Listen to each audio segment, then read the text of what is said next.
All right, it's time to catch up on the Illini side of this huge matchup between Illinois and Purdue with Joey Wagner. Joey, you got any thoughts on the Dame trade before we dive into this? It's breaking just as we're recording this. I have no thoughts because I don't have a lot of time to consume the NBA, especially when the Bulls are not very good. Yeah, understandable. What's it like to have a football team with a coach? That's cool. Yeah, okay. It's cool. I know that's been a point of contention for you this week. Things don't seem to be going very good. Nope. Already updating the tankathon for my Bears, which is giving me a little bit of hope here, Joey. Thinking about Caleb Williams, Marvin Harrison Jr. But that's where I'm at with my sports franchise. It's amazing that the Bears make the White Sox look a little more competent. That's where I'm at in my sports fandom. Can you update your tankathon to like a coach, a front office, competency that starts higher up than on the field? At this point, just keep Eberflus so we keep tanking. That's what I would say at this point. Most until the offseason. Yes. You don't dare want to see him back next year.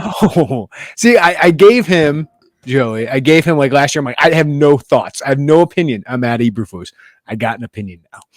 I really got an opinion. I got some thoughts. I'd like to hear Jeremy Werner have some thoughts. My thoughts are, what are you good at? I mean, it's one thing for Justin Fields not to be working, and that's on you and your offensive coordinator. Justin Fields, though, losing my confidence. Maybe he'll go to Atlanta or something and be better. But, yeah, like you're supposed to have a good defense. I've seen enough cover two in my life of watching the Bears, Illinois football, struggle to run that. I'm done with it. And I thought he was supposed, like when you hire a defensive guy in the era of offense, Joey, like you're a franchise. You got an offensive guy for a good quarterback and a young quarterback, and it works out, right? We hire Matt Nagy. It doesn't work out. But then we get a defensive guy. You got to be a good CEO. You got to keep things tight. We have a defensive coordinator who resigns 3 games into the season. We have a coaching problem. We have players speaking out against the coaching staff. Only the Bears seem to do this stuff, Joey. Only. We're losing them, Jeremy. Illinois, Purdue, Saturday. Yes. All right. So I got that off my chest. We got 6 questions to get you ready for Illinois, Purdue. And, of course, there's the juicy storyline of Ryan Walters, the apprentice against his former boss and mentor, Brett Bielema. Ryan Walters, I think you and I can I think we're in the same opinion, did amazing things here at Illinois. He was good. He was great at what he did. He was good for us in the media, and we were happy he got a Power 5 coaching job. And I think everybody in that Illinois football building was happy he got a job, but it was that job. So it certainly has added a storyline. But my question number 1 for you, Joey, is does this game mean more for Illinois or Purdue? It's a good question. I spent a lot of time thinking about this because if you look at Purdue, like 1-4, 0-3 at home, that feels weird. But I don't know what reasonable expectations would have been for Purdue coming into this season. I think if Illinois falls to 2-3, you lose one of those toss-up games that you would have hoped would have fallen your way. And then you start, and combined with what the eye test has looked like for the better part of 4 weeks, you start to maybe your palms are a little sweaty at some point. Please don't. Nope. Stop that. I knew you were going to. But maybe you start to fret. So I think for Illinois, this is one it's probably bigger for Illinois because I think there's still like a reasonable chance this team, as you look around the West, could make some noise in the West. And I think this is such a winnable part of their schedule with FAU, Purdue, and Nebraska, and a chance to really make ground towards the bowl game. I think Illinois, but I think we have to point out that like if Purdue goes to 1-4, they might start to get a little restless over there. That's where I'm at. Like, listen, I think there's a huge game for both teams. It's a huge game, I think, emotionally for both these teams. But if I'm just looking at this season, it's more important for Purdue. They're 0-3 at home, Joey. They've lost 3 games to Fresno State, Syracuse, and Wisconsin at home. That's not an easy schedule. Fresno State is ranked right now, but they need to win some home games. And if you're Ryan Walters, a first year does matter when it comes to long-term of your program, and he was not helped out with his schedule, but this is a home game where you are favored, at least as of right now. I think 1 point was the latest. But coming up, Joey, they go to Iowa next week. I don't see Purdue winning that game. I know Iowa struggles to score points. If Hudson Card has a good game, maybe they could do it. You're going to be a big underdog in that game. Then you host Ohio State. I know Purdue has their history of beating Ohio State. I don't see it in this one. You go to Nebraska, and then you have Michigan at home, or Michigan on the road in Minnesota. Comes to West Lafayette. You end the season with Northwestern Indiana. If Purdue wants to make a bowl game this year, I think they have to beat Illinois. So I think Illinois, if they lose this game, it's certainly one that puts them behind the 8 ball, but I feel like they have enough winnable games, more home games. This is on the road. It's a huge game for both teams. If I'm just looking at getting to a bowl game for Purdue, this feels necessary. For Illinois, it feels like this would be a huge one. If they win this one, I feel like Illinois is definitely going to make a bowl game. Maybe they could be in Big Ten West contention. I don't think Purdue's going to be in Big Ten West contention, mostly because of their schedule and of what I've seen. But man, a 1-4 start to the Ryan Walters era. This feels like a big one for them. Not that like he can't come back from it, but just for this season and to get some momentum, you feel like you want this one. I think it'd obviously be a huge feather in his cap if he could beat his old boss. Yeah, I don't disagree with any of that at all, for everything you mentioned. But kind of the way Illinois packaged this season to us and the way that they spoke about it themselves, just like I think from the outside looking in, getting to a bowl game should be what Illinois football strives to do every single year, because that's not been a consistent benchmark this program's hit. Yeah. But that's not the way this was really packaged to us this year. So the way this was packaged, the way this was thought of, the way this kind of played out was a team that felt like it dropped its chance to win the West a year ago, and a team that wanted to turn around and build on last year and win that thing this year. And in the final season of the West, we've heard Brett Bielema's tied the origins of Big Ten football since the offseason. So I think like that's what's different for me is you lose this game you're 0-2 in the Big Ten, and it's like you're not winning. It's not impossible. Right. So like if you look at it through just a bowl game, sure, you look at Purdue and Ryan Walters, but if you look at it through what they kind of set this hope to be and the outward confidence that they expressed all offseason, this is a big one if you want to go to Indy, man. Yeah, you probably got to go, 5-1 to win the West in the West, right? Because you already are 0-1 against Penn State, which is not a surprise. But then you have Indiana and Maryland. I think Maryland's going to be a really tough one. So I think you at least got to go 5-1 against the West. And I think Iowa is the toughest game in the West for Illinois. One's on the road. At Minnesota is not going to be easy. But then you have Nebraska at home.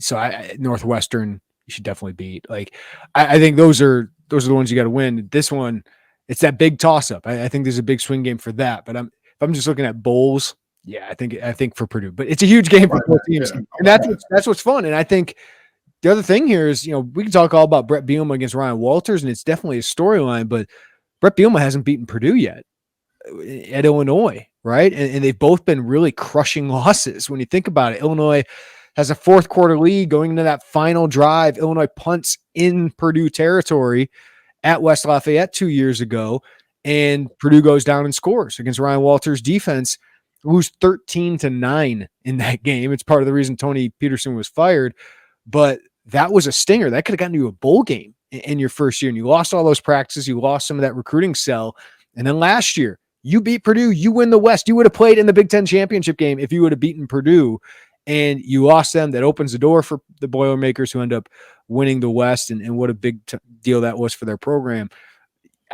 This is a big one. You got to get that one off the list. He's beaten every other West team, I believe, except for Purdue, I think. Yeah, that's right. Yeah, that's right. Yeah, look, you would have gone to a bowl game, you would have won the West. Like that's why these toss-up games, like you can't just like on paper, Illinois versus Michigan was a quote unquote bigger game last year, right? Because Michigan was Michigan. But the toss-up games are the ones that usually you go back in late December, early November and say, well, that's probably the one. And the last 2 years, Purdue has been the one. Michigan State also last year, but that's how it comes down to. Yeah. All right, question number 2. Which transfer quarterback do you trust more, Hudson Card or Luke Altmaier? Both Illinois showed high interest in both these guys. Both these guys visited Illinois last December.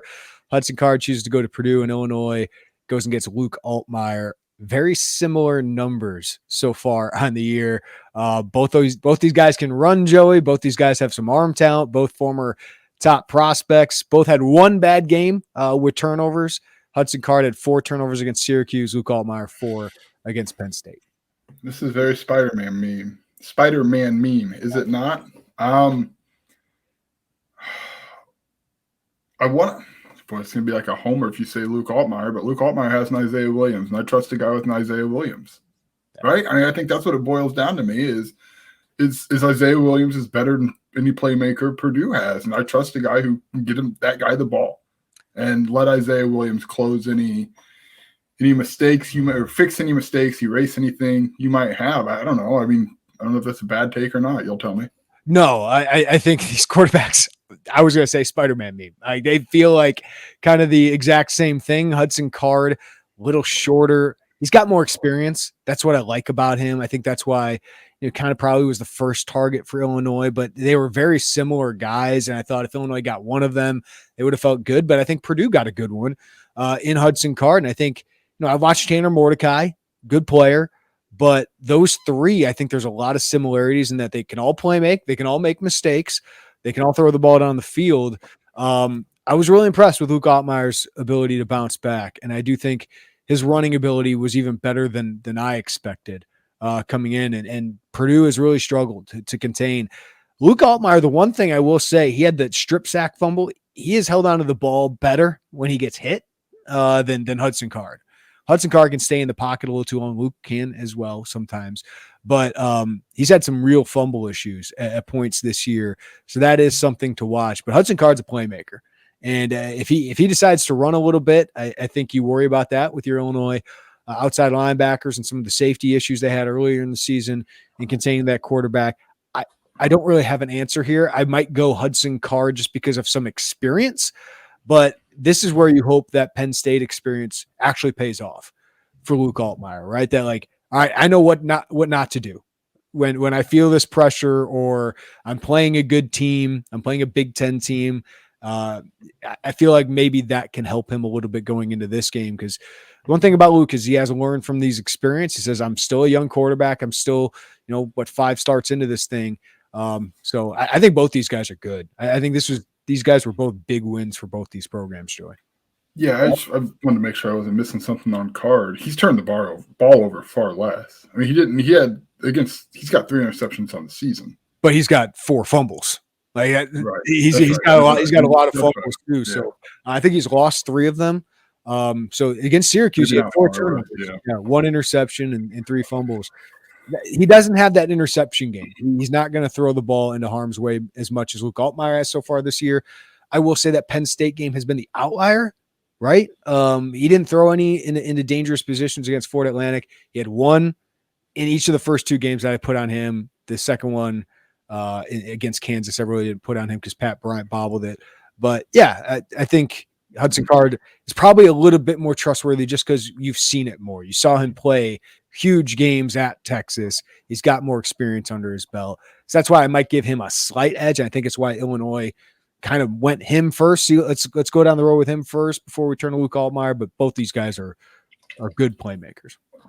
Yeah, they are. It's Big Ten West got 2 really good quarterbacks on the transfer market. 3, you want to throw Tanner Mordecai in that mix, and that is perhaps a shift in the last year of the West that we thought we'd see. But for Illinois and Purdue, Jeff Bromley's Purdue, right, to go out and land 2 top level quarterbacks out of the portal is pretty telling. Yeah, the one for Iowa not working out. Don't know if that's him, the offensive coordinator, probably a little bit of. With the busy fall season around the corner, you might be looking for some wholesome, convenient meals for your jam-packed days. Kids back in school, work is heating up again. Well, Factor, America's #1 ready-to-eat meal kit, can help you fuel up fast with chef-prepared, dietitian-approved, ready-to-eat meals delivered straight to your door. You'll save time, eat well, and stay on track with your healthy lifestyle. You can refresh your healthy habits without missing a beat. Choose from 34-plus weekly flavor-packed, dietitian-approved meals, ready to eat in just 2 minutes. Too busy running around during the day to think about lunch? Well, keep your energy up with Lunch to Go. Effortless, wholesome meals like grain bowls and salad toppers that are ready to eat when you're on the go. No microwave required. Or if you're looking for calorie-conscious options ahead of busy season, try delicious, dietitian-approved calorie smart meals with around or less than 550 calories per per serving. Or if you need an extra boost to support your wellness goals and feel your best for the rest of summer and the start of fall, try Protein Plus meals, my favorite, with 30 grams of protein or more per serving. So this August, get Factor and enjoy eating well without the hassle. Simply choose your meals and enjoy fresh, flavor-packed meals delivered to your door. Ready in just 2 minutes, no prep, no mess. So head to factormeals.com/Illini50 and use code Illini50 to get 50% off. That's code Illini50 at factormeals.com/Illini50 to get 50% off. Number 3, which defensive contribution from last week is most repeatable for this week? The freshman Zach Toby, 3 PBUs. Sabor Kareem, 3 PBUs in that dime and then a corner spot. Nicario Harper starting and playing pretty well, had the pick. Or Kenenna Odeluga playing the most reps at linebacker. What you got, Joey? I think I'm going to lean towards opportunity, and I think that lands with Nicario Harper because he just, by our read, he just beat Clayton Bush this week for the spot. I mean, Clayton Bush has started the first 2 weeks, and Nicario Harper is a guy who had a lot of talent coming in. He just had to be more trustworthy to the coaching staff. We had heard that on Monday where just kind of what we expected, or what we kind of expected, I guess. Yeah, so I'll take the guy who's going to have the best opportunity to start, right? I mean, I'm still trying to figure out the linebacker rotation. I don't know that I don't want to say not a lot of rhyme or reason, but it's harder to follow maybe some of that, just the way they try to rotate those guys in. I would include James Kreutz in that conversation. Toby, fully healthy at corner, where's he fit? And I think Sabor Kareem would have the second most opportunity because he's in that dime package. And we've seen, you can do some stuff in that dime package. And that has traditionally been a pathway to a more, non-sub package starting role. Especially against a Purdue team that will throw 4 wideouts at you every once in a while. So it is something to watch going into Purdue. I don't expect Zach Toby to start this week if Tyler Strain and Taz Nicholson are good to go. But the fact that you have another option there, Joey, because let's be honest, Taz and Tyler Strain have had issues staying on the field for an entire game. Smaller guys, but they pack a punch, and sometimes that ends up hurting them at times. But the fact that you got a longer option, because Yassine, the wide receiver for Purdue, like Deion Burks is a really quick guy. Expect Xavier Scott to be on him a lot, Taz Nicholson to be on him a lot. But if you're struggling to contain a bigger physical wide receiver, maybe you can put Zach Toby in there. And really help you with that added length. So to have that depth that you feel like you can turn to, now he hasn't been tested by a Power 5 team yet, but I do think that's nice to have. I agree with you to answer the question. It's Nicario Harper because he's going to start. He's going to get the most reps out of all of these guys. Kenenna Odeluga's emergence, though, as a potential weak side linebacker in place of Tariq Barnes last week was really interesting. Tariq Barnes, not had a great year, 2-time team captain. I still expect him to start.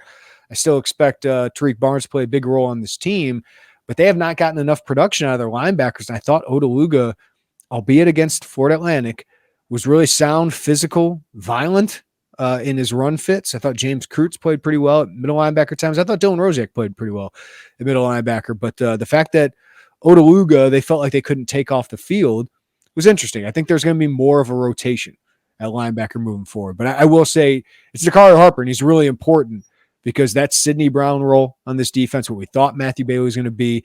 He gives him a little bit more athleticism, I think explosiveness, and a little bit more physicality than Clayton Bush.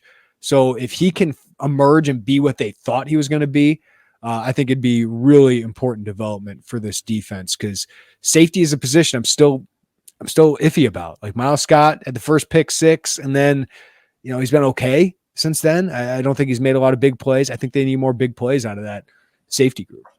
Yeah, I absolutely agree with you. That kind of got a sense of what it could have been when Matthew Bailey came back, but it's kind of the cards they were dealt. And you throw Demetrius Hill in there as well. So if they can get Nicario Harper, Nicario Harper was an interesting addition in terms of his talent when they got him. And I think it's very clear the additions that they added, Demetrius Hill, Clayton Bush, were in the sense that they were struggling to get that full trust in him. And it looks like, to his credit, he's found a way back to earn that. But getting him to the potential that you think he has is important for a safety group that, again, there's still some I don't knows about.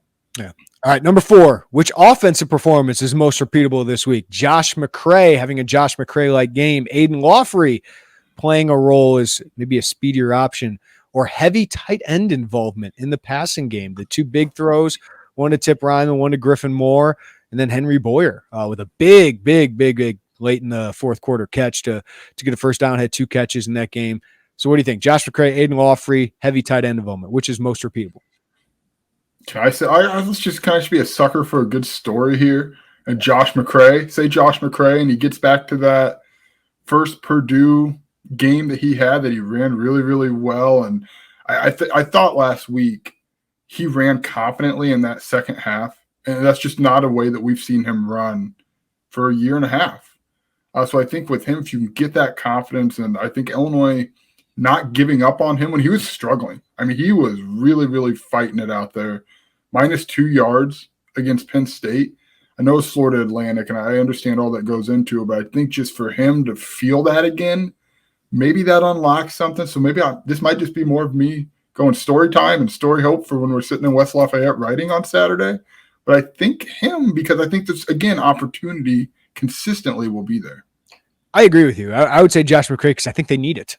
And Purdue does not have a great linebacking core. And I think their interior offensive or defensive line has had some struggles this year. So I think they were counting on, I mean, we know how Brett Bielema feels about Josh McCray. Like, I think he felt he would be the bell cow back here.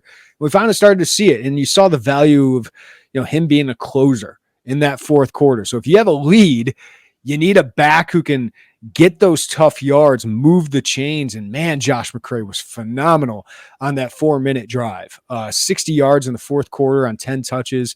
And it wasn't always blocked up well. Jay Lehman went over that in our film room. I do want to mention the tight ends here. I do think Aiden Lawfrey and Caden Fagan will get involved in some, sub packages, these little packages that they might have. But Isaiah Williams is obviously number 1 in yak yards after catch this year. Number 2 and 3, Tip Ryman and Griffin Moore for Illinois. I mean, those big plays against Florida Atlantic help that. Surely. I know, but still. But they don't have a lot of catches either, which is, yeah, man. I think they need to continue. I thought Barry Lunny did a fantastic job of scheming his guys open sometimes. And those tight ends, a lot of people aren't looking for them, right? So if they're gonna let those tight ends be in man-on-man coverage, and you got some versatility where you can fake some blocks and then release. I love getting Tip Ryman out on those little RPOs. He just goes out in the flat and then he gets some yards. I think those are really good on first down. So I think those guys continue to get involved because I do think, number 1, those guys got pretty good hands. I did not a lot of drops out of those guys. And I could tell Luke Altmaier trusts Griffin more. Like that is for sure. And Tip Ryman continues to evolve as a guy who's tough to bring down if you can get him into space a little bit. So the fact that Pat Bryant, Casey Washington struggling to get some separation, Malik Elsley's still young, I do expect more 12 and 13 personnel, Joey, because it looked pretty good. And I thought Henry Boyer added a lot as a blocker and then caught a couple of big passes. So I think the tight ends will continue to get involved. My number 1 would be Josh McCray, then the tight ends. Yeah, I'm with you because I think Lawfrey and Fagan have a combined top end of 12 carries between them in a game that doesn't allow them to play the entire fourth quarter because it's gone so far one way.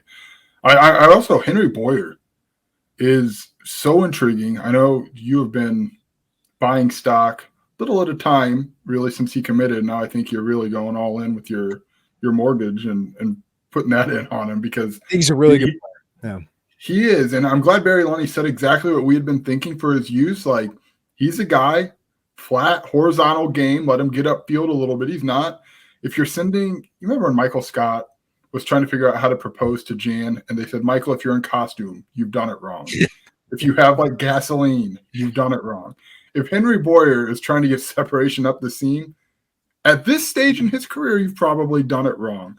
But using him in those horizontal games, making someone come up and tackle, he's such a big frame, maybe getting a block before you go out there, that is exactly what this team needs. Very Michael Marquez-ish of him, and I think he's really an intriguing option and maybe an emergency outlet at times for Luke Altmaier, as we've seen him under some pretty considerable pressure these first few games. Yeah, guy who can give you chip help.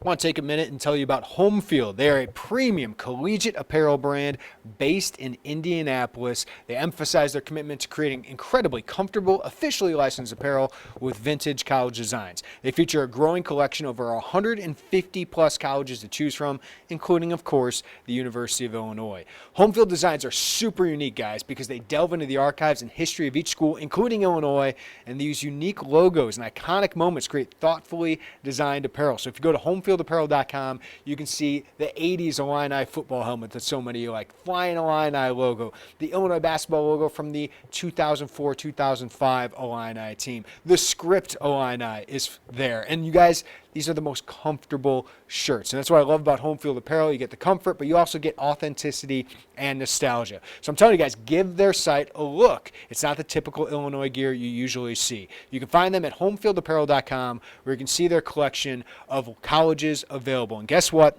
Our listeners at Illini Inquirer get 15% off their first order with discount code Illini23. Again, 15% off your first order at homefieldapparel.com with discount code Illini23. So, as you go to Illinois football games, get ready for the Illinois basketball season, Home Field Apparel is the perfect apparel to get you ready for the upcoming season. So check them out at homefieldapparel.com. Number 5, what is your biggest concern going into the Purdue game? The offensive line until it isn't. Like, I feel bad because, like, we're not exactly giving new information every time we talk about this. So this isn't like Purdue does X so well that Illinois, it's just, this has not been a very efficient group through the first 4 games, particularly on the right side.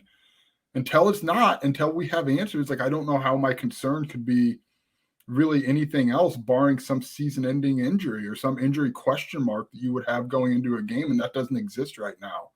So it's offensive line, and I think they would tell you they probably not played up to the way that they believe they can play, they believe they should play. So until that changes, like, that's got to be my stock answer for a while. No, it's definitely. I got 2 concerns out of this game, and number 1 is definitely the offensive line, because Purdue has 2 really good edge rushers. Nick Scorton looks like a former 4-star prospect, and he was out of Texas. He's really good, can be a little inconsistent with his effort and things like that, but he's really good. And in one-on-one battles against, what your tackles have looked like, what your pass pro has looked like, Illinois could struggle. And then Lydron Jenkins is like 6'1", 260, kind of looks like Angelo McCullum build. Like, he doesn't look like he should be an outside linebacker, but he's really good. He's leading the Big Ten in tackles for loss and sacks right now. So going up against your group, which has struggled to pass protect, I think Luke Altmaier shares some of the blame for some of those, some of them, not all of them. But I do think he can get the ball out quicker. But Zach Chrysler's been rough. He's been rough at right guard. And, I think Adams got a little bit better at right tackle. He gave up some plays. He's not great out there. He's a better guard, but he's their best guy at right tackle. I think they need to get some more guys in at right guard because if Zach Chrysler is not going to be consistent, you see these flashes, Joey, where he is dominant. But it seems like later in the games, he starts to struggle more and more with his technique. And for me, sometimes it's just awareness, like picking up stunts, picking up blitzes. Like, he's just not very consistent. So I'd like to see Hunter Whitenack a little bit at guard. If you're pass pro, if you need to come from behind and you got to pass a little bit more, I'd like to see more Jordan Slaughter because I feel like he's more consistent. I think that can help Isaiah Adams. If you have somebody he can trust a little bit more and communicates and is more aware. So I'm really interested to see what they do at right guard because that has been their biggest problem the last 2 weeks. But Adams has to get better. I think Pearl can be more consistent, but I thought Pearl and Geske and Kreutz played pretty well last game. But that right side needs to be shored up, and especially guard for me. Yeah, I think we should talk about just maybe some options on the right side because we agree that Isaiah Adams is a better guard. Problem is, if you move him to, let's say, back to left guard next to Julian Pearl and Geske back over to right guard, now you don't have maybe not a right guard problem, but a right tackle problem, right? So you've got to piecemeal this together in whichever way you can, and it seems to us that just judging by what we've seen, that's Adams at right tackle, and you figure out right guard, and there's probably more options, right, at right guard, whether it's Zach Chrysler or Hunter Whitenack or Jordan Slaughter or Zach Barlev. Those guys don't really have tackle versatility that we've seen, really that we think to be true. So this is kind of it, right? Your right tackle best option right now is Isaiah Adams. Yeah, and I've heard some fans, and understandably so, say just put Adams back at left guard, but in Pearl on that left side, have a dominant left side and figure it out. Just throw somebody in at right tackle, whether it's Whitenack or Brandon Henderson. They do not seem to think that is a good, like that would be better for this team. It should be easier to hide a guard. It should be. It hasn't been. It just hasn't been so far. So they need Chrysler to be better, but they also, I think it's time. Because I think you're trying to get last game, Joey. Chrysler was struggling, and they kept going with him. And you and I were kind of looking at each other, being like, why? I think it was to try and get some chemistry, get some rhythm with that front five. But with the problems he had, even late in the game, of just some run blocks, of some missteps he had there. And it's not just him, but I think it's time to give some other guys an opportunity to see if they can run with it. Yeah, I think this will be the best chance this season to realistically see Hunter Whitenack. I think he's played well enough, probably in practice, and definitely that very limited sample against Penn State, that I think it's probably getting as close to as it's been all year to realistically seeing him out there.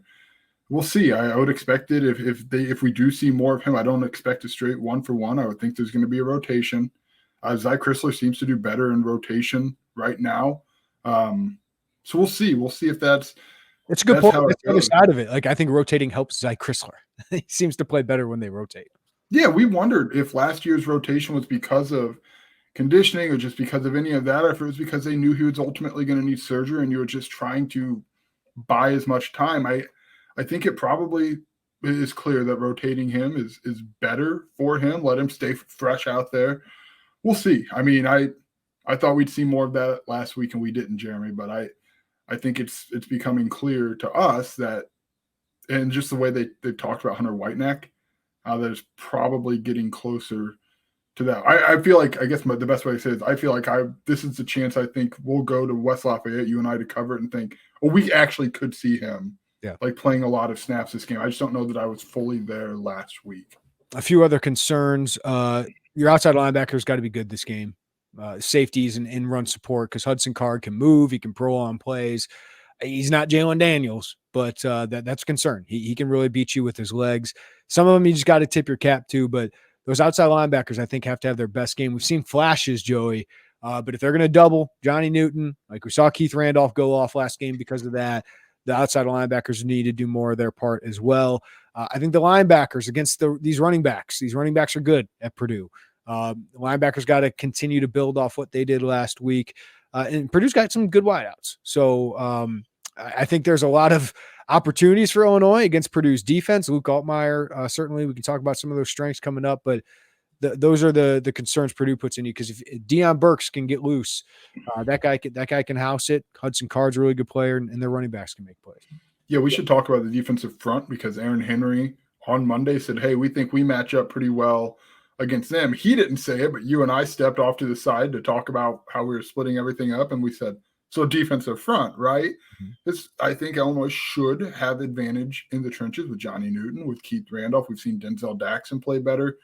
But yes, the outside linebackers, that was all the rage, right? All the excitement in the offseason. And I understand why. I don't think any of it was unwarranted. We just haven't necessarily seen that come to fruition. And now you mix in again a quarterback who can get out there and move, and that didn't go well those first two games. Now, I don't know that he moves like those two guys. Right. But he can move. There's a difference between can move and can move effectively, and I think he can do that. Well, Drew Aller can move effectively a little bit, but like Hudson Card can run. Like he's a runner. He can beat you to an edge. Drew Aller wasn't going to do that. So the outside linebackers played really well against Drew Aller. They're not going to be able to tee off like they were against Penn State, because Hudson Card can just prolong plays and make you miss. He's wiggling. He is, but I don't think he's DeQuan Finn either, correct, who's very, very, very elusive with his feet. And I don't think he's Jalen Daniels, who's very, very good on his feet.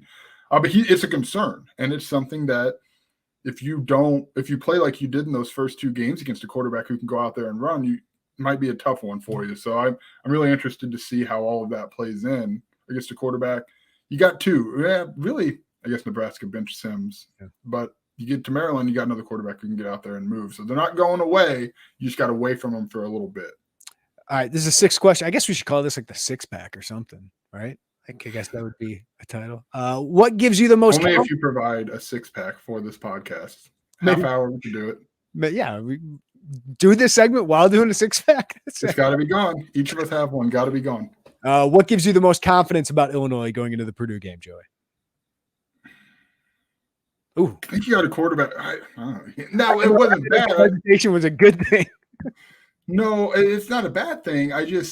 We just talked about the defensive front. I think if you're going into Purdue that has a quarterback who can win them games, right? You've got one too. I agree. And I think that is worth confidence that you've got a quarterback who can win you football games on the road. Yeah, no, Luke Altmaier was very high on my list. Like, I get the Penn State game was terrible. It's an outlier at this point. Now, this is a big test for him. His first Big Ten road start against a defense that we know is built to make plays, right? But it's a Purdue team that has not been good defensively and has really struggled to contain quarterbacks on the run. Their nickel has really struggled, so I expect Isaiah Williams to have a really good game. So I think this is a big opportunity for Luke Altmaier to show what he's made of. You got calls going on. You got all that. Dude, I got like $15 earbuds and they stink. Anytime I touch them, there's some background noise that goes off. I'm assuming I've got the pod pulled up. Go for it. Anyway, I think he's a strength. In 3 or 4 games, he's been a huge bright spot. And I agree with the way you term that. He can go win you a game. You have a quarterback who can go win you a game. He's got to make sure he doesn't make the huge mistakes, or at least not a lot of them, so that he can continue to do that, especially on a tough road environment. My other one is, I think this defense figured it out, Joey. The last 2 weeks, this defense has been what we expected them to be. They gave up 30 points. Like, right now, they're the second worst scoring defense in the Big Ten. But Penn State, that wasn't on them. That was not on them. That was a good enough performance to win. I thought it was a winning performance by the defense. Then last week against FAU, just take out that final drive, which was concerning, but there were a lot of young guys on that field at that time. And I think this defense is going to give you a chance to win. So if you got a quarterback that you think can win a game and a defense that's going to give you a chance to win the game, I think that's a good start. And then if your offensive line can just improve a little bit, I think Illinois is the better team than Purdue. But they got to get out of their own way. They got to play a clean game, Joey. Penalties, got to stop that crap. They are hurting themselves so much with these penalties. Turnovers, had 2 last week. Obviously one on the strip sack. Luke held the ball too long. Got to protect a little bit better, but Luke held the ball too long. And then obviously the Hank Beatty play, which tough, bang, bang. Is it on the play caller maybe? I don't know. But it's probably time to get rid of that play, right? Because it came very similar. Remember Indiana? That was Luke Ford, I guess, but it's probably about time to throw that one out for a minute. Yeah, it's just that part of the field. I don't like it. I don't like it within the 20-yard line. Just give it to Josh McCray. Let him pound it a little bit, get some breathing room. But yeah, you just got to quit the turnovers, quit the penalties. Got to stop beating yourself. To win against Big Ten opponents, whether it's the 6th best team in the Big Ten West, whether it's the best team in the Big Ten West, you can't beat yourself. They beat themselves against Penn State, in my opinion. And if they want to beat Purdue, they can't have all these penalties and turnovers. Yeah, I think that's like, if you're an Illinois fan at all, like that's where maybe you would find some optimism. Like offensive line, fundamentally, I understand having some concerns about that. I totally get that. You want to talk about receivers getting separation. I understand that. Sometimes the personnel is the personnel. But the stuff that's really, really, really breaking them right now, the penalties, the turnovers, that's correctable stuff. And I think that's like, if you want to, I understand those things are discouraging to see, and they should be, because they're so correctable, but they are also so correctable. Will they correct it? I don't know. It's like, you would have thought they would have done that before the 4th game or going into the 5th game, that we shouldn't be having this discussion anymore, but we are. This isn't like, okay, the quarterback's really bad, or we can't stop the run, or we can't stop. Like, there are things that they do well, and these things, these core 2 or 3 things really bubble up and have cost them games, or have really made things a lot closer than they should have been. That FAU game shouldn't have been 6 points. It just shouldn't have. Mm-hmm. You put that touchdown from Luke Altmaier to Pat Bryant on the board, and it's a different game, right? So it's entirely different. So, like, that's, if you're a fan, you would maybe see that and think, okay, it's not the worst, but you kind of got to get that going here and get that cleaned up pretty quickly. Getting a good start would probably help. instead of getting down 10 points at every game. That might help a little Yeah, bit. you shouldn't be down 10 at home to FAU. It's take the points next time. Yeah, you get a chance to score in the I first. liked it, but I also root for just absolute chaos. It's like, it's all right. This will be fun. For this In team, retrospect, I probably should have taken 3. if this team gets in field goal range, I think they're probably going to kick the 3 this time. All right. Any leftovers you want to hit on before we get to our offensive and defensive pick to click? No, I just hope you start the pick to click so I can continue thinking. Start offensive for you. Who was last week? Who'd you pick? We can't take Isaiah or Johnny, right? Yeah. Who'd you take last week? I think I took Reggie Love. I took Luke Altmaier. Remember? Oh, yeah. I won that one. one. You did win that one. Yeah, I'll give you that. Who did we take defensively? Do you remember? You took Taz, and I took Xavier Scott. You would probably win that one, even though Taz only played one half. He had 2 PBUs, and I thought he was fantastic when he played. All right, 1-1. All right, my offensive pick to click. I hate to be a prisoner of the moment. I'm going Josh McCray. I'm going Josh. I just that was Josh McCray, and I think he needed a confidence booster. And this Purdue team, a little soft in the middle on defense. Defensive line not that strong. Linebacker play not that great. They had that linebacker the last couple of years that was really good. Jalen Graham was really good. They got good outside linebackers, but I think Josh McCray can get some yards if he gets to the second level, and the offensive line continues what it did a little bit later in the game. So I'm going to go Josh McCray. I think a tutty is certainly going to happen, and I'd love to see him get like 15 carries for 80-plus yards. When we talked about him earlier in the repeatable, I thought this might be my pick to click because I like a good story. And I think a good story is him finding himself at a place that he really kind of broke out on the scene in 2021. Can I give you write these down for the stories after the game, Jerry? Can I give you a hot take for a question? Like, who ends the season with the most rushing yards for Illinois? Is that still a debatable question? I said Josh McCray before the season. I'm sticking with it. I thought you took Reggie Love. I thought I took Josh McCray. I'm sure. I know I've been on the McCray. Maybe we both took McCray. Well, and Reggie Love is so consistent. That's the thing. Like, he's going to give you 60 yards every game. Can we write that down honestly, depending on what happened Saturday, to revisit that next week? Like, I would feel better about answering that, seeing what happens at Purdue. But I still think that's kind of an on-the-table question. So, yeah, I really wanted to take McCray. I should have gone first. I knew it. I tried, and you stepped on me. I'll take Luke Altmaier because I think, again, I know we're just going to keep trading running backs and quarterbacks. Well, if I can't take Isaiah Williams. Yeah, I mean, if you want to take Isaiah because he'll probably get 90 yards. Because, again, I like a good story. So, if they win and Luke Altmaier is the pick to click, then there's a good story there, right, in terms of the transfer quarterback. Man, he was good last week. Really liked him. Defensive pick to click. You can go first, Joey. I'm going to go Nicario Harper. I liked what we saw from him a week ago. I cannot take Johnny Newton. I don't know. I still need to see it from the linebackers. I need to see it, period, from the outside linebackers. And I think Xavier Scott would be a candidate here, but that's a tough matchup. He's got a tough matchup again. I do think there's bounce back potential there. But I like Nicario Harper. I don't know what that looks like. Maybe that's 8 to 10 tackles. If he can force a turnover, that would obviously be there. But I like what we saw from him. Man, they could really use some takeaways. So I'm really tempted to go like Miles Scott. Like, is this the game where maybe Hudson Card throws the ball downfield a little bit more and Miles Scott has more opportunities? I have no reason to pick this guy. I don't know why, but the last 2 weeks he's had a sack. We got one called back because of a penalty. It's time for Gabe Atkins. It's time for Gabe Atkins to be that guy.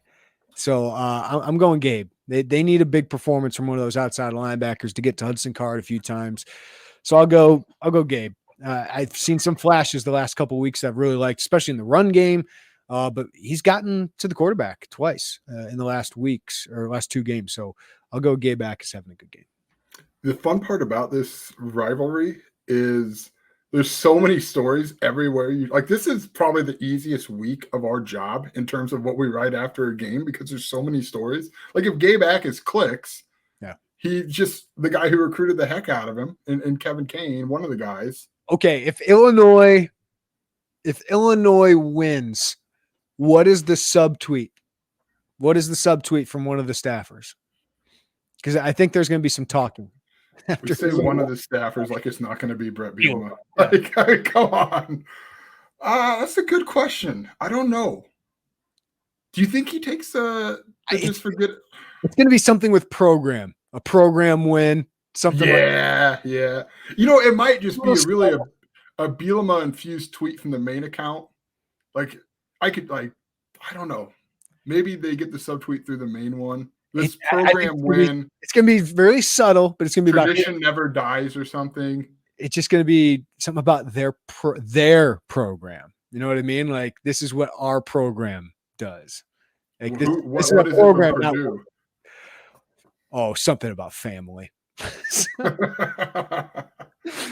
Something about family. And I can guess an assistant that would tweet it. But yeah.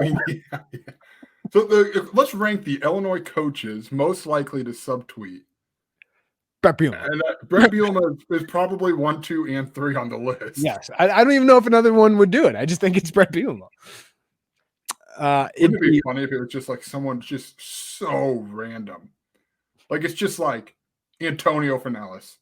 Wasn't there last year, but he just throws it in. But yeah, if Purdue won, I think you'll get some mention of family. I would think so. It's fun. Big win for our family or something like that. Oh, yeah. You could be a social media manager. Or if they got like 2 picks, there'd be some flexing about their defense and their secondary. We produced NFL guys. This is fun. Honestly, it's fun.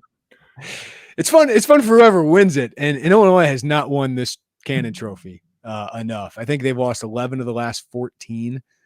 Last time they won it was the Monsoon Bowl, 2019.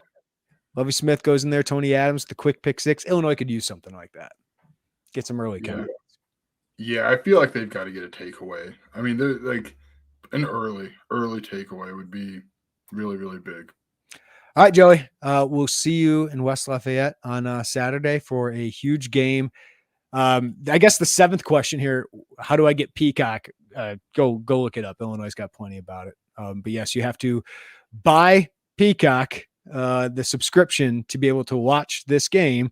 This is what happens when you have a monster TV deal with NBC. And the reason NBC is doing this game and not, say, Rutgers against Wagner or whoever they play. Close cousins, by the way.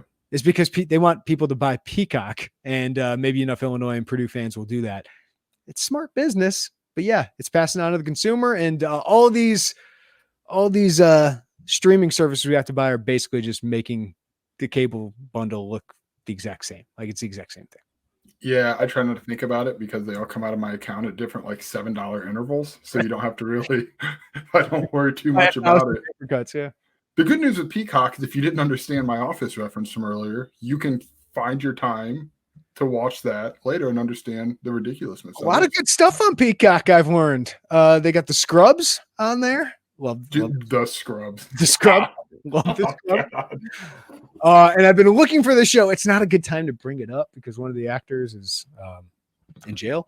But that 70 Show is one of my favorite shows. That's on there. So some good stuff on there. Some good movies. A lot of kids. You've been on a Parks and Rec kick? I have been on it. Brought to you by Peacock. Very good. If this whole thing doesn't work out, we could sell Peacock to about anybody. I'm sure of it. They do have a promo, I think, is Big Ten Fan. If you want to get it, that's the promo code. So yeah, I'm sure they would enjoy your business. Joey Wagner, thank you, buddy. Thanks, man. I'm very excited to announce a new partnership with Underdog Fantasy. We decided to partner with Underdog because it's the easiest place to play fantasy sports. It's also the fastest growing fantasy app in the industry. Underdog Fantasy has a lot to offer, including their Pick'em game. In Pick'em, you pick whether your favorite players will have a higher or lower stat total in this week's game for a chance to win big. It's so easy to play. Just pick 2 to 5 stats of your favorite players and choose whether they'll go higher or lower. You can more than 20 times your amount of money by going 5, for 5. They also have a Best Ball Mania. If you think you know football, you got to check this one out. This year's Best Ball Mania has $50 million in total prizes up for grabs, with the winner taking home $3 million. So sign up today with promo code Illini and get your first deposit doubled up to $100. Visit UnderdogFantasy.com or find them in the App Store. And don't forget to register with my promo code Illini to get your first deposit doubled up to $100. You must be 18 plus and present in a state where Underdog Fantasy operates. Terms apply. Concerned with your play? Call 1-800-522-4700 or visit ncpgambling.org.